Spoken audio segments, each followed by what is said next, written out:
C'est le premier jour de vacances et déjà la magie opère. C'est l'homme de Dieu qui accueille les enfants. Âgés de 3 à 7 ans, ils sont venus d'un peu partout du pays pour quelques jours de colonie. Un des objectifs, leur épanouissement spirituel. La belle initiative a germé en Sorna Khadija, désireuse de voir les enfants profiter pleinement du cadre à l'instar de leurs parents, membres de Daïratul Iman. La trouvaille, espace des enfants. Et comme xalé ñom dañu am walu bu am importance ci hadara bi té vraiment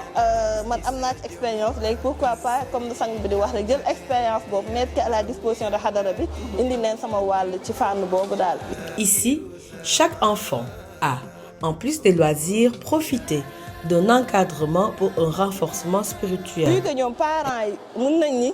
gàmmu yeeg événement yu bëri ñoom ñooy gën a profité que xale yi ñooy nekk ak sang bi ah ñooy am rencontre daayira yi xale ak parents yi la et ñooy profité peut-être plus ci conférence yeeg yooyu ma ne xale yi tamit vu que ñoom ñooy la relève te ci mission bi nañ bokk ñoom tamit war nañ am droit am leur temps à eux sans les parents pour profiter pleinement de bërëb bi mais aussi profiter pleinement de sang bi. su ko defee nag loolu tey xale yi suñ fi teewee damay jàpp ni initiative la boo xam ne bu rafet la ndax mënoon nañ ko organiser neneen mënoon nañu def colonie yóbbu leen ci hôtel nga xam ne guddeeg bëccëg doo gis lu dul tubaab yi li ñuy jàngale ak tubaab yi seen dund ñoom waaye colonie de vacances bi solo bi mu am mooy dañ leen indi ci Médina Cheikh ñuy xool seen waajur yi bu ñu fi ñëwee liñ fiy dund lan la ñun ñi fi nekk liñ fiy dund lan la moo tax tey xale yëpp tey fu mu ne xam nañu dëgg-dëgg mission universelle bi lan la. liggéey la boo xam ne bu am solo la ndax dina permettre tey xale yi dinañu mën a xam histoire béréb bii di Médina Cheikh Tijani Chérif waaye dinañu mën a xam dëgg-dëgg seen waajur yi lumière bi nga xam ne ñi ngi koy dégg guddeeg bëccëg ñu yor seen kurus di ko wax lumière boobu lan la.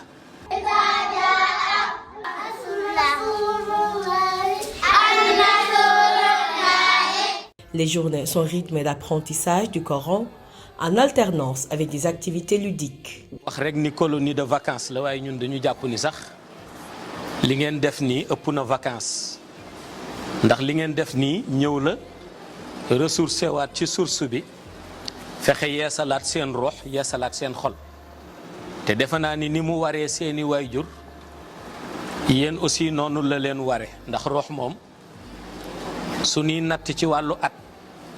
munoo ni rox bi xale la wala rox bi mag la su ko defee yàlla na mu dogalee rox rek mooy dafay bëgg bés bu xëy muy gën a yokk leeram waaye bés bu xëy muy gën a fexe di jege borom bi moo tax duñ ni rox bi xale la wala mag la kon li war seeni wayjur muy ressourcé waat ci lumière loolu moo leen war yéen moo war seen rox. Seydi Mohamed El Cheikh a durant toute la durée de l'activité inculqué aux enfants les valeurs de l'islam.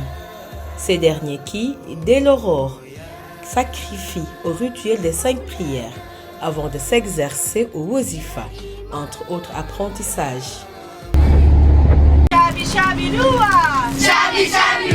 Seydi Mohamed El Cheikh moo gindi mag ñi dellu defar ndaw ñi mandargal kade daayiratul imaanu billah.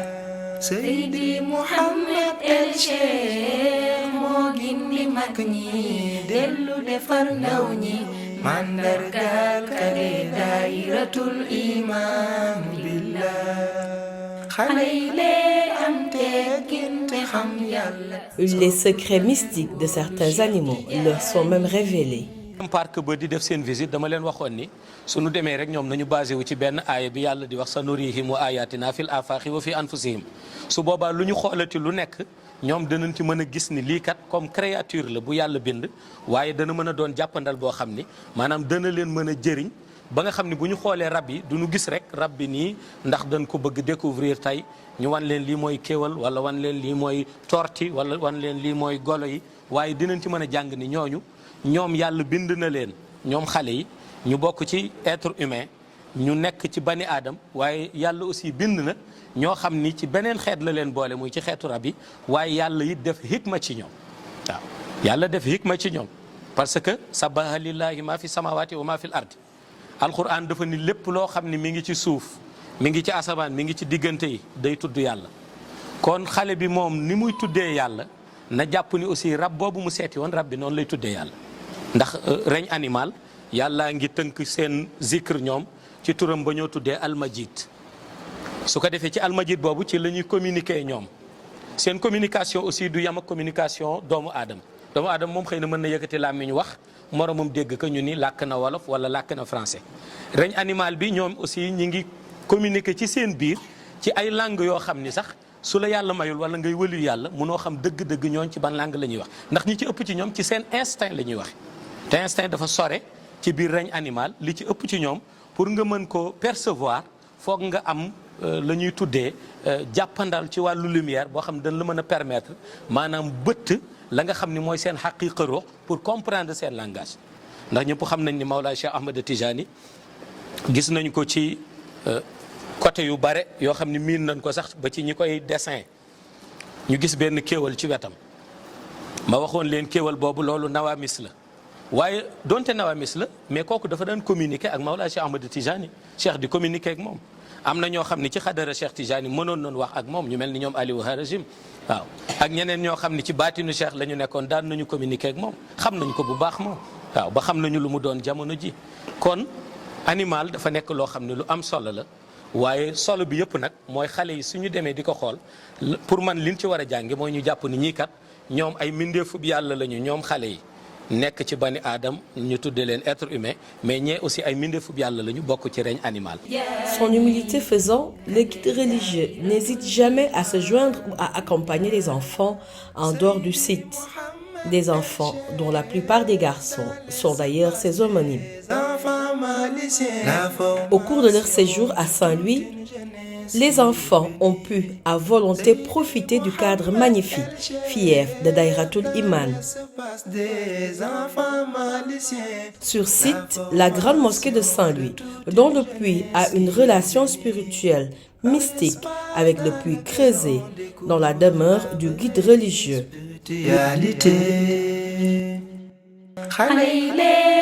Zawiya Seydi El Hadj Malick Sy.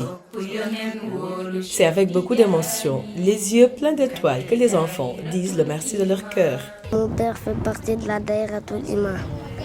J'ai vu des animaux, je trouve la nature belle. Gis naa fi ay bëy àll neex na trop daal. Aujourd'hui j'étais content, j'ai vu beaucoup de choses. Les séjours méritants terminés, les enfants, en attendant de retrouver prochainement leurs camarades à l'espace des enfants, retournent chez eux avec les précieux conseils de Seydi Mohamed El Cheikh. Le guide religieux les exhorte à être respectueux envers leurs parents, en plus de bien travailler à l'école. Des prières formulées, l'hymne de la Révolution est entonné en chœur. Mandargal kade Daïratul Iman.